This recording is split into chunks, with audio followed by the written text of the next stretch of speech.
আমি লাইভে আছি। কেন্দ্র সরকারের ওয়াকফ বিল প্রত্যাহারের দাবিতে আজকে বহরমপুর টেক্সটাইল মোড়ে হাজার হাজার মানুষের জমায়েত, সেই দৃশ্যই আপনাদেরকে দেখাচ্ছি।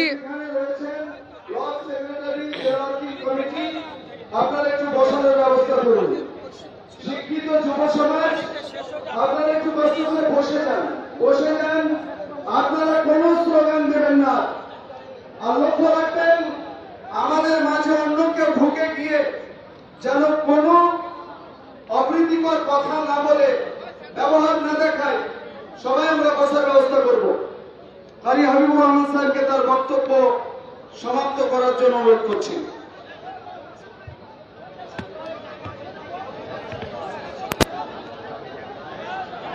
যে বক্তব্য আমি শুরু করেছিলাম যে এখন লোক আসছে চারিদিক থেকে, লোক এসে তাদেরকে থামাতে হচ্ছে, তাই আরো হয়তো কিছুদিন এইভাবে চলবে, তারপরে স্থির হবে। আমি আপনাদেরকে বলছি যে জমিতুল বাহিনীর নেতৃত্বে কৃতি সন্তান জমিতুল বাহিনীর সম্পাদক আজকের এই সভা হচ্ছে। জমি কি করেছে সংক্ষিপ্ত হবে দু একটা কথা আমি আপনাদের কাছে অনুরোধ জানাই। আমরা জানি সারা ভারতের জমিদের একজন সদস্য ও ভারতবর্ষের বহরমপুর টেক্সটাইল মোড়ে হাজার হাজার দর্শক ওয়াকফ বিল প্রত্যাহারের দাবিতে আজকে জমায়েত হয়েছে, সেই দৃশ্যই আপনারা দেখছেন।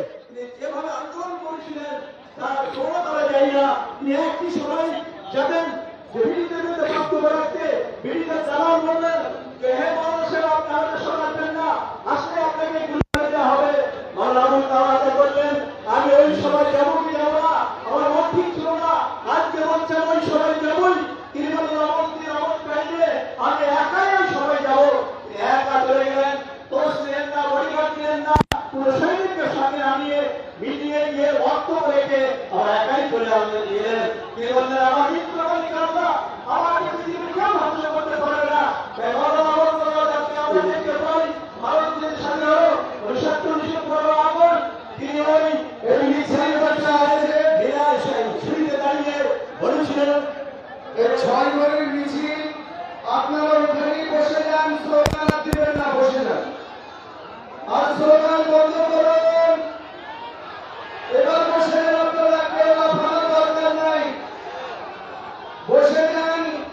বিনোদ তোমরা আছো ওখানে, নিয়ন্ত্রণ করো, বসে যান। আপনারা যেখানে জায়গায় বসেন বসান। আমাদের প্রোগ্রাম শুরু হয়ে গেছে, মন দিয়ে শুনবেন। আপনারা বসে যাবেন দয়া করে সবাই। কেউ স্লোগান আপনারা দিবেন না, স্টেজ থেকে স্লোগান হবে। এবার যে যা জায়গা পাচ্ছেন আপনারা বসে যান ওখানে। আর নইলে ওখানে যদি প্রয়োজন লাগে আমাদের ডান দিকে আসতে পারেন, ওখানে বসুন আরামে। সরাসরি লাইভে আছি বহরমপুর টেক্সটাইল মোড়ে। আমরা আপনাদের উপরে নিয়ন্ত্রণ রেখেছি, চারিদিক দিয়ে আপনারা পানি নেন, পান করেন, বসুন। ওয়াকফ বিল প্রত্যাহারের দাবিতে হাজার হাজার মানুষ টেক্সটাইল মোড়ে জমায়েত হয়েছে, সেই দৃশ্যই আপনাদেরকে দেখাচ্ছি। আমি লাইভে রয়েছি, প্রিয় দর্শক আপনারা দেখুন। ভারতের মুসলমান, ভারত স্বাধীন হলো, দুটো দেশ হচ্ছে, একটা পাকিস্তান আর একটা ভারতবর্ষ। হাজার হাজার মানুষ এই মুহূর্তে টেক্সটাইল মোড়ে, বহরমপুর টেক্সটাইল মোড়ে অবরুদ্ধ হয়ে পড়েছে। ওই যমুনা নদীর তীরে ওযু করে তারা নামাজ পড়েছিল, দেশ শাসন করেছিল। আজকে তোমরা কোথায় যাবে? এই মিনার তোমাদেরকে ডাকছে, তোমরা যেখানেই যাও তোমরা ক্ষমা পাবে না। অতএব তোমরা এই দেশে থেকে যাও, আমি থাকছি, তোমরাও থাকো।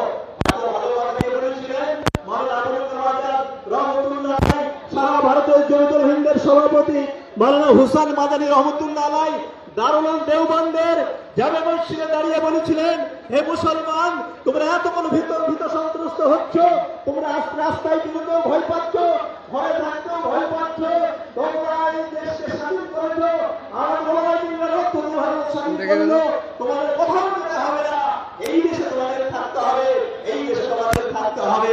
তাই সেদিন মাওলানা আবুল কালাম আজাদ, মাওলানা হুসাইন মাদানী রহমতুল্লাহ আলাইহির নেতৃত্বে এক মিনিট।